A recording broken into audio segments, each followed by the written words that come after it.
Bonjour, je voulais apporter mon soutien à une famille vraiment que l'ennemi a attaqué. Que le Saint-Esprit m'aide à vraiment apporter mon soutien. Ok? Donc, on va écouter la vidéo tout à l'heure de ce qui s'est passé. Ok? C'est vraiment...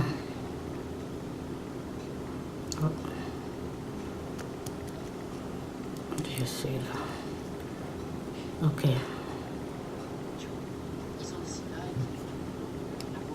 est rentrée aussi. Mon amie Sophie, elle lui a dit regarde, comme c'est là, on a découvert en fait. Cette vidéo, moi c'est, je sais pas, ça date de quand. Moi c'est hier j'ai écouté et vraiment ça m'a vraiment touché le cœur et je veux apporter un peu d'aide à cette famille là. Donc écoutez la vidéo et puis je vais apporter mon aide. Mon amie Sophie, elle lui a dit regarde, comme c'est là, on a découvert en fait que mes enfants sont atteints du sida. Tu vois, ils ont le sida et tout. Donc la police, elle est rentrée aussi. Elle est rentrée aussi, comment dire, dans l'affaire. Parce que ce sont que des enfants. Ils veulent comprendre l'origine, d'où vient cette maladie. Pourquoi mes enfants sont atteints du sida. Ils m'ont demandé de faire, comment dire, de prévenir les gens de la famille et tous les gens aussi qui gardaient les enfants.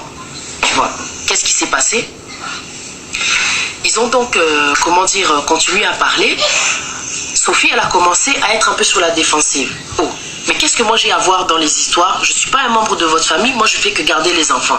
Pourquoi la police, elle voudrait, comment dire, me faire rentrer dans l'investigation? Moi, j'ai rien à voir. La femme, elle a dit non, il s'agit là d'enfants, il s'agit là de quelque chose d'anormal, C'est normal que la police veuille savoir, comment dire, faire le lien avec toutes les personnes qui sont en contact avec les enfants.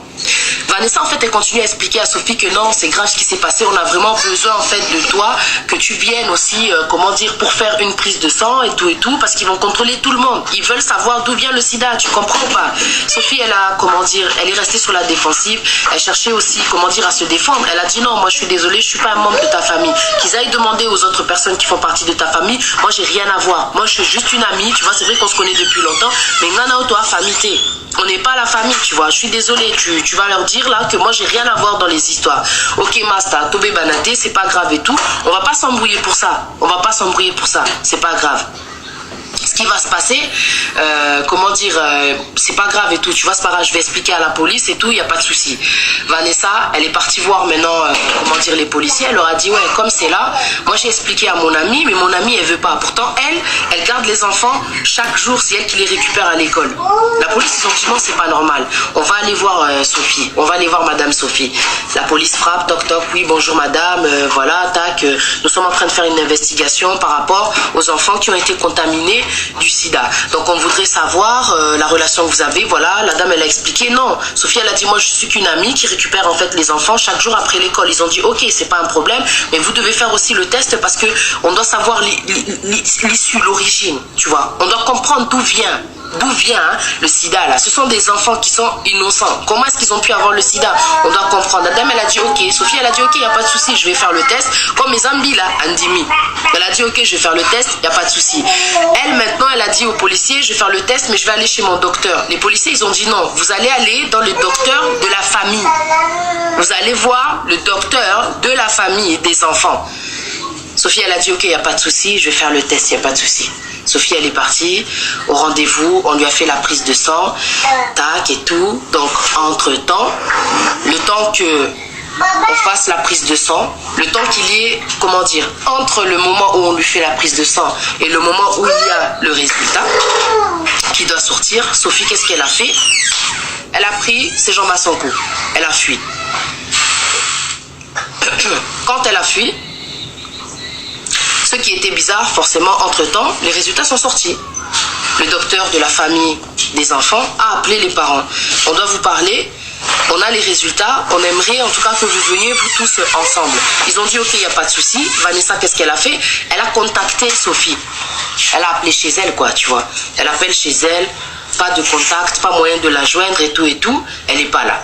Elle appelle sur le téléphone, elle réussit à joindre Sophie. Oh Sophie, je t'appelle parce que les résultats ils sont sortis, on a besoin de toi. On a besoin de toi, les docteurs ils veulent nous parler, ils vont nous dire les résultats. Vas-y, viens et tout. Sophie, elle a dit, ah non, comme c'est là, moi je suis en voyage. Oh. Vanessa, elle a dit, comment ça t'es en voyage? Il y a une chose grave qui se passe pour mes enfants, tu es aussi dans l'investigation, je veux dire, pourquoi est-ce que toi tu es en voyage? Oh non, et tout, t'es où? Oh non, je suis dans une ville là et tout, à Pessikomomo, elle a donné le nom d'une ville, elle a dit, ouais, donc Akinde, moi, Moussika, dans moi province quoi, tac et tout, et la copine elle a dit, mais toi tu reviens quand? Oh non, je reviendrai et tout, t'inquiète pas et tout, ok.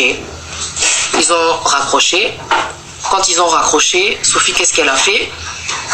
Elle, en fait, voilà, quand ils ont raccroché, Vanessa, qu'est-ce qu'elle a fait? Elle est partie elle est partie voir le docteur avec son mari. Le docteur, maintenant, ils ont, comment dire, expliqué. Ils ont donné, en fait, les résultats à la famille. Ils ont dit, voilà, en fait, comme cela, votre amie Sophie, elle avait fait effectivement une prise de sang. Et dans la prise de sang, on a découvert en fait que votre amie Sophie, elle a le sida. Votre amie Sophie, elle a le sida. Maintenant, on ne comprend pas quel est le rapport avec votre amie Sophie et les enfants qu'elle garde chaque jour. Excuse-moi, tu prends, comment dire, Chanel, tu sors s'il te plaît. Il y a du bruit.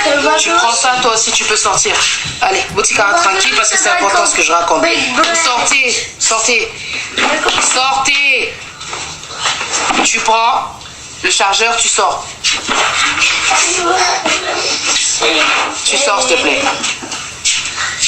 Non, je sais. Ferme la porte. Ça, franchement, c'est exagéré. Ferme la porte, s'il te plaît. Tu attends, s'il te plaît, que je finis, Melvin. Ferme la porte, s'il te plaît. Et donc, voilà ce qui s'est passé. Excusez-moi. 3 enfants, donc voilà, quoi. Et donc, ce qui s'est passé, c'est que le docteur, donc, il a dit à la famille, voilà, votre amie Sophie, en fait, elle a le sida. Mais quel est le rapport avec les enfants? On ne comprend pas. Donc, l'investigation continue. Ils se sont dit, ok, ce qu'on va faire, on va contacter maintenant Sophie pour qu'elle vienne au commissariat. Quand ils ont contacté Sophie, ils n'arrivaient plus à la joindre. Le numéro ne fonctionnait plus. En fait, ce qui s'était passé, c'est que Sophie, le jour où elle avait parlé avec Vanessa, quand Vanessa l'avait appelée pour lui dire, écoute, les résultats, ils sont sortis, tu dois venir et tout pour qu'on en parle. Elle, Sophie, quand ils ont raccroché, bam, elle a jeté la puce, elle a jeté son téléphone, histoire d'être introuvable. Sophie, en fait, elle avait fui avec ses propres enfants, parce que, pour ceux qui n'ont pas suivi, Sophie, elle a aussi des enfants, et elle a aussi son mari. Mais quand elle est partie, elle a fui, elle n'a pas dit à son mari qu'elle avait fui, quoi. Elle a pris simplement ses enfants, elle s'en est allée. Elle a oublié en fait qu'en Europe, Dieu merci, il y a toujours des traces, quoi. C'est pas le téléphone qui va faire qu'on va te retrouver. T'as jeté le téléphone, t'as jeté la puce, enfin bref. Grâce aux cartes de crédit, ils ont pu avoir des traces de Sophie. Ils ont pu avoir des traces de Sophie. Ils ont compris en fait que Sophie, elle était passée par-ci, elle était passée par-là. Au final, grâce à la carte de crédit, on a pu comprendre que Sophie, elle avait payé une chambre d'hôtel. Et à travers, comment dire, la carte de crédit, les traces que la carte de crédit laisse, quoi. Donc, ils ont pu comprendre aussi que Sophie, elle était en direction, comment dire, pour partir au Congo. Donc, elle avait vraiment l'intention de fuir, quoi. Dieu merci, la police l'a intercédé. Ils sont descendus à l'hôtel là où elle était et ils l'ont eu, ils l'ont trouvée. Ils l'ont amenée au poste de police pour faire maintenant l'interrogatoire. Maintenant, lors de l'interrogatoire, il faut entendre ce qui s'est passé. Non, mais c'est un truc de ouf, quoi. Lors de l'interrogatoire, dans la pièce de l'interrogatoire, il y a un micro. C'est-à-dire que les parents maintenant des enfants qui ont le sida, ils sont de l'autre côté, donc Vanessa et son mari, et Sophie, elle qui a été arrêtée, elle est, comment dire, dans une pièce, et maintenant, elle explique aux policiers, comment dire, sa version. Elle explique aux policiers le pourquoi du comment. Bon, maintenant les policiers lui demandent comment ça se fait que comment dire, vous gardez les enfants, on veut comprendre quel est le lien. Pourquoi les enfants ont le sida, vous aussi vous avez le sida, c'est quoi le problème? Elle a commencé à expliquer, elle a dit bon, comme c'est là, en fin de compte tout ça c'est de la jalousie. Moi, je vous la fais vraiment en bref, quoi, parce que l'histoire, elle est vraiment longue, quoi. Je vous la fais vraiment en bref. Tout ça, c'est la jalousie. J'envie, en fait, Vanessa. Parce que Vanessa, elle est mariée. C'est vrai que moi aussi, j'ai mon gars, mais elle a l'air tellement plus heureuse. Elle fait tellement de choses avec son gars. Ils ont tellement de projets en commun. En plus, là-bas, au pays, ils ont une maison. Ils sont, tellement, connectés. Tu vois, elle-même, elle est malheureuse, quoi, en fait, en couple. Elle envie Vanessa. Elle enviait tellement Vanessa, tu vois. Et elle a voulu, en fait, lui voler sa vie. Tellement elle voulait lui voler sa vie, elle lui a volé son mari, quoi. Tu vois, elle est sortie avec l'envie. L'envie. Elle est sortie avec son mari. Mais quand elle a dit à son mari, quitte ta femme, quitte Vanessa, quitte Vanessa. Le mari de Vanessa, il a dit non. Je peux pas, déjà de un, vous connaissez depuis le bled, mais c'est ma femme quoi. On a des enfants, on a, comment dire, c'est ma famille. Je peux pas laisser Vanessa. Toi et moi, c'était une erreur. Et elle a dit, Sophie, elle a dit en fait, ce qui m'a fait mal, c'est quand il m'a dit que c'était une erreur. J'ai senti en fait qu'il avait joué avec moi. En fait, elle, Sophie, elle était vraiment tombée amoureuse quoi. Mais c'était pas son mari à la base quoi. Elle était vraiment tombée amoureuse. Et ça lui a fait tellement mal. Le mot erreur, ça lui a détruit le cerveau. Elle a décidé de se venger. Elle a dit pour me punir, pour le punir, pardon, ce que j'ai décidé de faire, je me suis pris du sang. Donc j'ai retiré du sang. Elle avait pris une piqûre, elle s'est retirée du sang. Et elle a injecté le sang dans les enfants. Elle a dit c'est pour punir le mari. Mais ce que je n'ai pas compris, dans l'histoire, ce qui m'a tué, je me suis dit, Seigneur, mais comment se fait-il que le diable, il peut être aussi fou, quoi? La personne, elle se dit que moi, je vais punir le gars, vu qu'il ne voulait pas être avec moi, en tuant les enfants. Quel est le rapport? Quel est le rapport? Là, je vous parle d'une histoire vraie, quoi. C'est un truc qui m'a fait mal à la tête, qui m'a fait tellement mal pour les enfants. Dans cette histoire, il y a 3 points qui sont vraiment importants. Il y a des enfants là aujourd'hui qui sont atteints du sida à cause de l'infidélité de leur papa. Une amitié de 15 ans qui a été brisée à cause de l'infidélité. Et des enfants, leur avenir a été bousillé à cause de l'infidélité. Bouzoba, il y a infidélité. Même si le mec, il a voulu arrêter, il a arrêté. Et quand il a décidé d'arrêter, la femme, ça lui a fait tellement mal en fin de compte pour se venger. Elle s'est pris du sang, elle était déjà elle-même contaminée, mais le mari avec qui elle vivait ne savait même pas qu'elle était contaminée. Il ne savait même pas qu'elle était contaminée. Elle a pris son sang, la méchanceté de l'homme. Elle a injecté dans les enfants. 2 enfants. Pam, pam, 2 enfants. Et en plus, elle dit quoi? C'est pour... En tout cas, l'histoire est terrible, quoi. C'est vraiment terrible, donc... C'est sur ça, moi, je suis tombée hier et ça fait pleurer, ça fait mal. Et je suis tombée sur cette histoire-là hier. Joy, stay over there. Je suis tombée sur cette histoire-là hier, donc, elle a dit quel rapport, ok, quel rapport, ok, ce que tu fais aux autres, ça peut affecter tes enfants, ok? Donc, on va aller dans quel rapport d'abord, ok? Parce que je vais répondre et puis... d'abord, la colère, ok? J'avais fait une vidéo là, où je disais que la colère, par manque de pardon, la vie d'une personne a été ôtée. Donc, manque de pardon, la vie d'une personne a été ôtée. Elle est morte. Cette personne est morte parce que elle était tellement en colère, elle ne pouvait pas pardonner celui qui l'avait offensé. Donc, toute la nuit, elle n'a pas pu digérer et elle est décédée. Ok? Donc, par la colère, les gens ôtent la vie des gens. La colère, ok? Donc, on va aller dans la colère. C'est que la Bible dit que la colère fait. Et après, on va aller dans quel rapport, ok? Quel rapport il y a avec les enfants. Et on va aller là-bas après. Donc, c'est un peu ça. Tout ça y est là. Si, pour quelqu'un qui ne prie pas, quelqu'un qui n'est même pas sauvé, le diable, même les gens, ici on parle des chrétiens. On parle des chrétiens, ok? On ne sait même pas si ces gens-là, parce qu'elles vivaient dans l'adultère, elle et l'homme. Donc, on peut dire que ce sont des gens qui ne connaissent pas Dieu, ce sont des gens qui ne sont pas sauvés. Ici, on parle des gens sauvés. Même quand tu es sauvé, là, voici ce que la parole dit.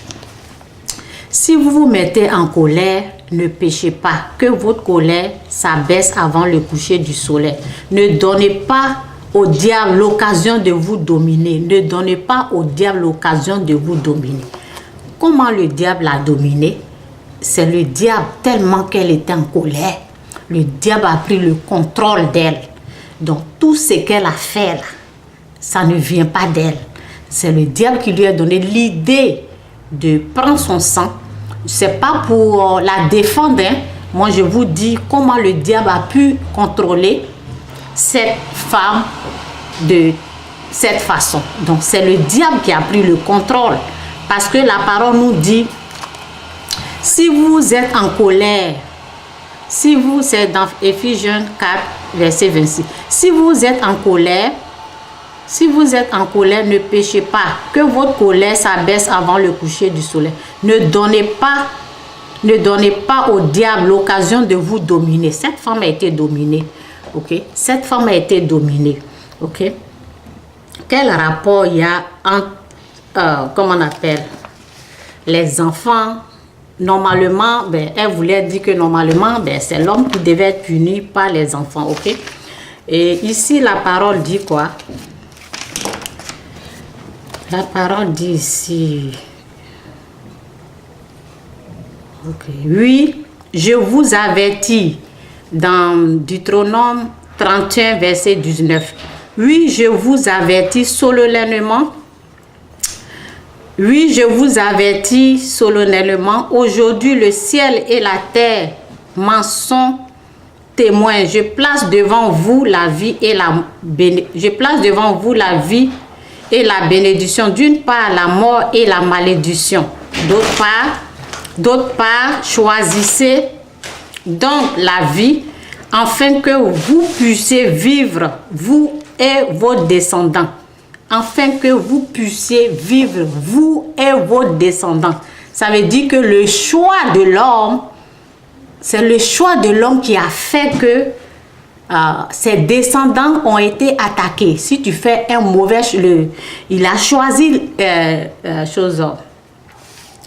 il a choisi d'être infidèle. Ok, c'est le choix de l'homme. C'est comme s'il a choisi le chemin de la mort. Il n'a pas choisi le chemin de la vie. Donc, ce que tu choisis, ce que l'homme a choisi de faire là, ça a affecté les enfants. C'est la loi de Dieu. Ce que tu choisis. Si tu choisis d'être bon ou méchant, si tu choisis de tromper ta femme, tu peux ramasser des maladies. C'est ton choix au fait qui a affecté la famille. Ok, donc c'est un peu ça. Et je vais passer à une autre parole ici. Et après, je vais parler comment ils peuvent avoir de l'aide. Ok. Ok, dans Jean 8, verset 31, tout homme qui pêche est un esclave du péché. Tout homme qui pêche, Jean 8, verset 34. Ok, 34. Tout homme qui pêche est un esclave du péché. Ok, tout homme, cet homme a péché, donc il est un esclave du péché. L'esclave, c'est que l'esclave, il est attaché. L'esclave fait des choses qu'il ne doit pas faire. Ok? L'esclave, vous voyez un peu la vie de l'esclave, il est quoi? Il est enchaîné. Ok? Donc, ce que Dieu demande, c'est la repentance. C'est le pardon. La repentance. Donc, ce que je veux dire, Dieu y guérit. Ok? Dieu y guérit. Dieu peut les guérir. Ce que l'ennemi a sémé dans leur vie, Dieu peut déraciner, Dieu peut enlever. Mais pour le faire ça, il faut la repentance. Il faut que l'homme et la femme puissent faire la repentance parce que eux tous sont contaminés. Ok? Ils sont tous contaminés. Elle a contaminé tout le monde. Parce que ils ont dit, la parole dit, vous savez, tout homme qui pêche est un esclave du péché. Elle est esclave. Cette femme est esclave. Le mari est esclave. Ils ne sont pas... Je ne pense pas que ce sont des gens sauvés. Quelqu'un qui est sauvé, là, n'est pas esclave du péché. Quelqu'un qui est sauvé ne peut pas faire des choses comme ça. Ok? Donc, tout homme qui pêche est un esclave du péché. Ok? Un esclave ne fait pas pour toujours partie de la famille, mais un fils en fait partie pour toujours. Un esclave ne fait pas partie de la famille de Dieu. Ok? Un esclave n'est pas dans la famille de Dieu. Un esclave n'est pas protégé. Ok? Donc, vous savez, un esclave ne fait pas pour toujours partie de la famille, mais un fils en fait partie pour toujours. Si le fils vous libère, donc ici je suis en train de parler de la délivrance, ok? Si le fils vous libère, vous serez alors vraiment libre. Si le fils vous libère, vous serez alors vraiment libre. Donc, je demande la repentance. Ok, ils n'ont qu'à faire la repentance, ils n'ont qu'à essayer de faire la repentance, de demander la grâce de Dieu dans leur vie, de quitter le péché. Elle et son mari, ils n'ont qu'à faire la repentance. Deuxième, ils n'ont qu'à essayer, demander à Dieu de les aider à avoir un esprit qui pardonne. Donc, ils n'ont qu'à pardonner cette dame-là. Et troisième, il faut prier pour cette dame. Il ne faut pas la maudire parce qu'elle est pécheur. Ok? On est nés tous dans le péché. Tout être, vous savez, tout homme qui pêche est un esclave du péché. Donc il faut savoir que c'est une façon que le diable a pu la dominer de cette façon. Parce qu'elle ne connaît pas la voie du pardon. Le monsieur s'est foutu d'elle, mais c'est quelqu'un qui ne connaît pas le chemin du pardon. C'est pour cela qu'elle n'a pas pu pardonner et elle s'est vengée. Et le diable, il a en profité. Le diable, il a vraiment en profité. Dieu guérit, dont je vous ai montré les clés. La repentance, le pardon, ok? Et de prier pour vos ennemis. Priez pour celui qui vous a persécuté de cette façon. Priez pour cette femme-là, pour que Dieu vous fasse grâce. Dieu peut vous guérir, oui. Dieu peut guérir les enfants. Dieu peut enlever ce que l'ennemi a mis et ce que l'ennemi est venu voler dans votre famille, là. Dieu peut vous donner le double ou bien plus que ça, 100%. Ce que l'ennemi est venu voler. Donc, c'est un peu mon message. Dieu peut vous aider, Dieu peut guérir, en tout cas, pour tous ceux ou celles qui vont voir ce message sur le Facebook. J'ai fait cette vidéo-là pour la famille. C'est mon aide, c'est mon soutien que je peux apporter. Cette histoire-là, ça touche tous ceux qui regardent, qui écoutent la vidéo. Tout le monde pleure, ok? Donc, c'est mon aide que moi, je voulais apporter pour vous dire que Dieu guérit. Mais je vous ai donné... je vous ai dit ce qu'il faut faire, le pardon, et prier pour celui qui vous a, en priant pour cette femme-là, Dieu va vous guérir, Dieu guérit. Mais lorsque tu essaies de faire du bien à celui qui a failli détruire ta famille, celui qui a failli vous tuer là, celui qui vous a persécuté, celui qui vous a fait du mal là, si vous vous mettez vraiment à prier pour cette personne, il aura un miracle. Le sida va disparaître. Cette maladie-là, ça va partir. Il y a beaucoup de personnes qui ont été guéries. Dieu guérit les gens. Moi-même, je connais les gens qui ont été délivrés, guéris. Donc, c'est mon message, ok? C'est le péché qui a pu prendre le contrôle. C'est le péché qui a fait que cette famille a été attaquée de cette façon, ok? Donc, c'est un peu mon message. Que Dieu touche votre cœur, que Dieu vous aide à vraiment faire la repentance et à vraiment, que Dieu touche votre cœur à vraiment pardonner cette personne qui vous a vraiment fait mal. Et je prie pour que vous puissiez prier pour vos ennemis, pour qu'il y ait la délivrance dans la famille et pour que la grâce de Dieu soit sur vous, que le sang de Jésus vous aide à être délivré du péché. Et que le pardon règne dans la famille. Et c'est ça mon message. Que Dieu vous bénisse. Merci Seigneur. Au nom de Jésus. Amen. Donc c'est mon message. Ça fait très mal de voir les innocents. Mais il faut avoir la connaissance pour éviter les choses. Et ce que je veux dire aussi, c'est que dans cette vie-là, dans cette vie pécheresse, où le péché règne, où le péché domine les êtres humains là, il faut toujours prier pour son mari qui est faible. il faut toujours prier pour sa femme qui est faible. Il faut prier pour les enfants, pour leur protection, pour ne pas qu'ils soient attaqués de cette façon. Ok, donc prier en toute occasion, en tout moment, en tout lieu. La prière protège les enfants. La prière protège ton mari. La prière te protège toi-même. Donc c'est un peu mon message. Que Dieu vous bénisse. Et vraiment, je sais que Dieu guérit.